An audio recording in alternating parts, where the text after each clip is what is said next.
detectives on Friday are investigating a possible domestic violence motive after a gunman shot and killed his ex-wife before killing himself during a nearly 40-minute rampage in Southern California, authorities said.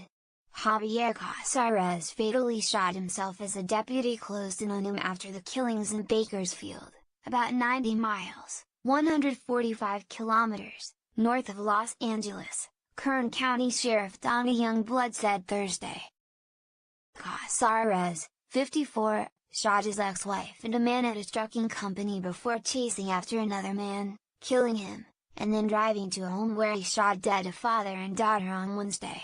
Court records show a divorce between Casarez and Petra Maribel Bolaños de Casarez was finalized earlier this year.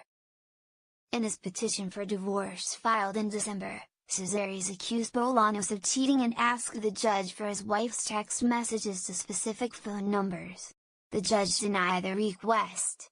Bolaños recently filed for a change involving child support and custody over the couple's 2 teenage children, and the pair had a hearing set for October 11, court records show. Youngblood said it appears that Casarez targeted every victim, starting with a worker at T&T Trucking, and that domestic violence appears to have played a large part. It appears to be there's more than just husband and wife having a fight because other people were targeted, he said. There's a reason for that and we need to find that reason. Investigators are looking into whether Casarez's ex-wife may have had relationships with Contreras or Valadas, the sheriff said. Casarez likely took his ex-wife to the trucking company against her will and then fatally shot 50-year-old Manuel Contreras with a .50 caliber handgun, authorities said. He shot his ex-wife and then turned the gun on a second man, 50-year-old Antonio Valadas, the sheriff's department said. Casarez fired at Valadas as he ran away, but then tracked him down in his car and killed him, the sheriff said. Casarez then drove to the house of 57-year-old Eliseo Garcia Casarez, who Youngblood identified as a friend. Casarez fatally shot Garcia and his daughter, 31-year-old Laura Garcia. She may have tried to intervene to keep the suspect from approaching her father, and he shot and killed both of them, Youngblood said. After the shooting at the Garcia home, Casarez carjacked a woman driving with her child. The woman and child escaped, and Casarez drove to a highway where a sheriff's deputy saw him, Youngblood said.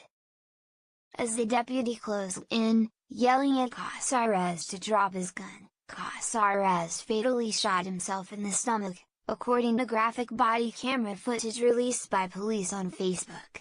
The video shows deputies and paramedics working to save Casarez.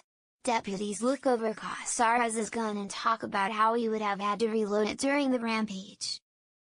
David Bunting, who said he's a friend of Eliseo Garcia Casarez and lives 2 doors down from him, said he has no idea why his neighbor would have been targeted.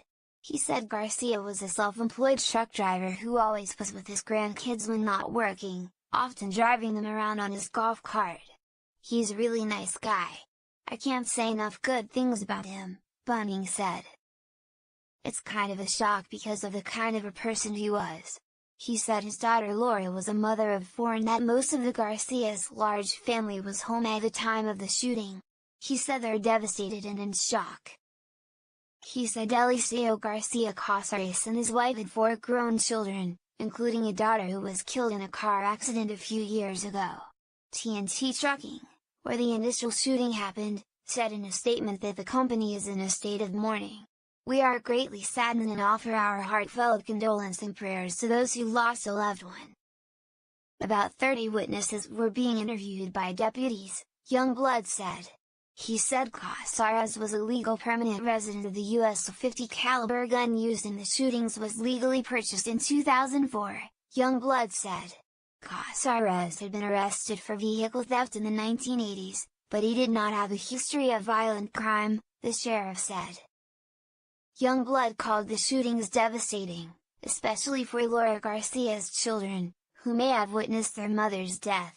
These young children, when they see this, that's something that will stay with them the rest of their lives, he said. But officers, they're also not immune to those emotions. those cases stay with them their entire career, so this has a far-reaching impact on a lot of people in our community and in our department.